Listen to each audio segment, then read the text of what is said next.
यह कहानी एक डायन की है। काली डायन इस कहानी का नाम है। दोस्तों, मैंने यह कहानी बनाकर नहीं लिखी। यह कहानी एक सचमुच की घटना है जो कि मैंने अपनी दादी से सुनी है और बहुत पुरानी है। कुछ लोगों का मानना है कि भूतों का कोई अस्तित्व नहीं होता है।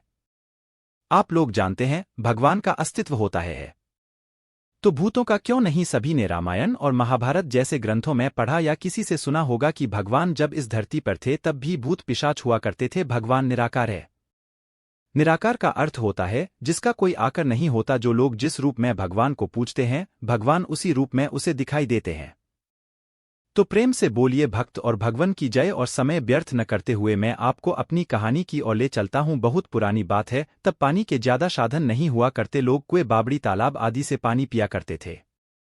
तो यह कहानी भी एक तालाब की है जो कि उस काली डायन के जादू से अमृत से जहर बन गया था। यह डायन कैसे बनी, कैसे इस तालाब का पानी विष बन गया, मैं यह कहानी आपको बताता हूं। एक गांव में एक औरत के कोई बच्चा नहीं था। वह औरत गांव के मुखिया की पत्नी थी। उसके शादी को काफी समय हो गया था। सब लोग उसे बाज कहा करते थे। सारे गांव वाले उसका मुंह भी नहीं देखना कहते थे कि इसका मुंह देख लिया तो पूरा दिन बेकार चला जाएगा। पर मुखिया की पत्नी थी, इसलिए लोग थोड़ी बहुत बातचीत कर लिया करते थे। एक दिन गांव में एक फकीरा बाबा भिक्षा मांगते हुए आ पहुंचता है तो वह बतों ही बातों में उसका हाथ देखने लग जाता है और कहता है, आपको बच्चा नहीं है ना? वह बोली, आपको कैसे पता चला? वह बोला, हम हस्तरेखा में निपुण है और हाथ देखकर यह बता सकते हैं कि क्या होने वाला है, क्या होगा। वह बोली, अच्छा तो यह बताओ कि मेरे बच्चा कब होगा? तो उसने कहा, आपको भगवान ने बच्चा तो नहीं दिया, पर मैं एक रास्ता बताता हूं।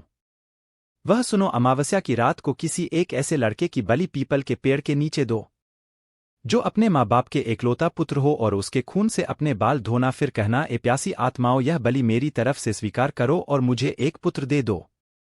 एक लोटे में उस कुएं का पानी भरकर उसमें उसके शरीर की 2 बूंद मिलाकर खुद पी लेना और उस लड़के के सिर के बाल अपनी साड़ी की गांठ में बंधे रखना, तो यूं अवश्य एक पुत्र पैदा होगा। इतना कहकर वह वहां से भिक्षा लेकर चला गया। उस दिन के ठीक 3 दिन बाद अमावस्या थी। उस औरत ने वही किया जो उस बाबा ने बताया था। उसने अपने देवरानी के लड़के की बलि दे दी और खून की 2 बूंदें पानी में मिलाकर खुद पी लिया और उस सिर के कुछ बाल को काटकर अपनी गांठ में बांध लिया और बिना पीछे मुड़े अपने घर आ गई। सुबह गांव वालों को पता चला कि मुखिए के भाई के बेटे को किसी ने मार के वहां फेंक रखा है। जब यह बात मुखिए और उसके भाई ने सुनी तो वह नंगे पैर दौड़ पड़े। धीरे धीरे सारा गांव इकट्ठा हो गया। उस लड़के की मां का रो रो बुरा हो गया था। तब किसी व्यक्ति ने हिम्मत जुटाकर उस सिर को धड़ से जोड़ा और उसे नदी में बहाने की सलाह दी। वैसा ही किया। लोगों ने उस लाश को पानी में बहा दिया। सब लोग यही कह रहे थे, किसने किया, यह सब कैसे हुआ? सब लोगों के लिए यह घटना चिंता का विषय बन गई थी।